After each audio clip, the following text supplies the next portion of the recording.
নমস্কার বন্ধুরা, সকলকে আমার চ্যানেলে স্বাগত। রাজ্যের সরকারি কর্মচারী এবং পেনশনারদের সপ্তম বেতন কমিশন সংক্রান্ত এই মুহূর্তে একটি অত্যন্ত গুরুত্বপূর্ণ অর্ডার সামনে এসেছে। এই অর্ডারে সপ্তম বেতন কমিশন সংক্রান্ত কি বলা হয়েছে এবং এই অর্ডারটি কতটা গুরুত্বপূর্ণ, সকল কিছুই আজকের ভিডিওতে বিস্তারিতভাবে আলোচনা করব। ভিডিওটি প্রথম থেকে শেষ পর্যন্ত অবশ্যই ধৈর্য সহকারে দেখবেন এবং ভালো লেগে থাকলে অবশ্যই একটি লাইক করবেন এবং সকলের সঙ্গে শেয়ার করবেন।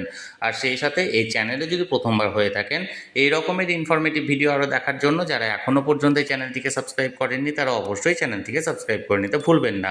তাহলে চলুন আমরা বিস্তারিত জেনে নিই। দেখুন, এই অর্ডারটি জারি করা হয়েছে government of West Bengal water resource investigation and development ডিপার্টমেন্টের তরফ থেকে। ডেটটা দেখুন 9 জুলাই 2026, অর্থাৎ অতি সম্প্রতি এই অর্ডার ইস্যু করা হয়েছে।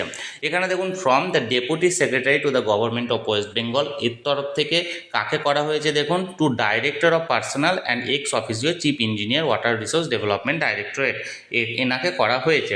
সাবজেক্টটা দেখুন কি বলা হয়েছে, submission of proposal to next pay commission as per finance department observation, অর্থাৎ ফাইন্যান্স ডিপার্টমেন্টের অবজারভেশন অনুযায়ী নেক্সট পে কমিশন অর্থাৎ পরবর্তী পে কমিশনে এই প্রপোজালটি সাবমিশনের বিষয়ে এই অর্ডারটি জারি করা হয়েছে।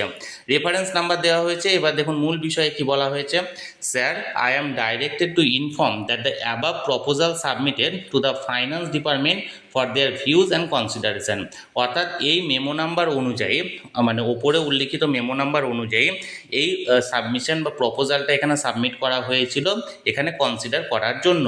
In reply the finance department has observe that, এর উত্তরে ফাইন্যান্স ডিপার্টমেন্টের তরফ থেকে যেটা পর্যালোচনা করা হয়েছে বা দেখা হয়েছে, the administrative department may be requested to revise the proposal to the next pay commission for a decision, এবং অ্যাডমিনিস্ট্রেটিভ ডিপার্টমেন্টের তরফ থেকে অনুরোধ করা হয়েছে যে এই প্রপোজালটা নিয়ে ভাবনা চিন্তা করার এবং এটা নিয়ে একটা সিদ্ধান্ত জানানোর পরবর্তী পে কমিশনে।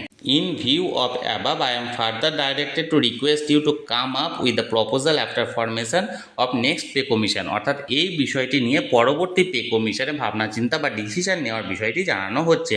অর্থাৎ এক কথায় বলতে গেলে এই ডিপার্টমেন্টের তরফ থেকে ফাইন্যান্স ডিপার্টমেন্টের কাছে একটি প্রপোজাল এখানে জমা করা হয়েছিল এবং সেই প্রপোজালটা নিয়ে অবজারভেশন করে ফাইন্যান্স ডিপার্টমেন্টের তরফ থেকে জানানো হয়েছে যে এই বিষয়ে সিদ্ধান্ত নেওয়া হবে পরবর্তী পে কমিশনে, অর্থাৎ তাদের এই প্রপোজালটির ব্যাপারে সিদ্ধান্ত নেওয়া হবে পরবর্তী পে কমিশনে। এখন এই অর্ডারটি সোশ্যাল মিডিয়া জুড়ে প্রচণ্ড ভাইরাল, সপ্তম পে কমিশন সংক্রান্ত। যদিও এই অর্ডারের ব্যাপারে কোনো সত্যতা জানা যায়নি যে এটি ফেক অর্ডার না অরিজিনাল অর্ডার। আপাতত যে অর্ডারটি এখানে জারি করা হয়েছিল সেটি আমি সরাসরি আপনাদের সামনে তুলে ধরলাম। এই বিষয়ে যদি আপনাদের কোনো প্রশ্ন থাকে অবশ্যই কমেন্ট করবেন, আর এই ভিডিওটি ভালো লেগে থাকলে অবশ্যই এটি লাইক করবেন এবং সকলের সঙ্গে শেয়ার করবেন। আর সেই সাথে এই চ্যানেলে যদি প্রথমবার হয়ে থাকেন এই রকমের ইনফরমেটিভ ভিডিও আরও দেখার জন্য যারা এখনও পর্যন্ত এই চ্যানেলটিকে সাবস্ক্রাইব করেননি তারা অবশ্যই চ্যানেলটিকে সাবস্ক্রাইব করে নিতে ভুলবেন না। ধন্যবাদ, দেখা হচ্ছে পরের ভিডিওতে।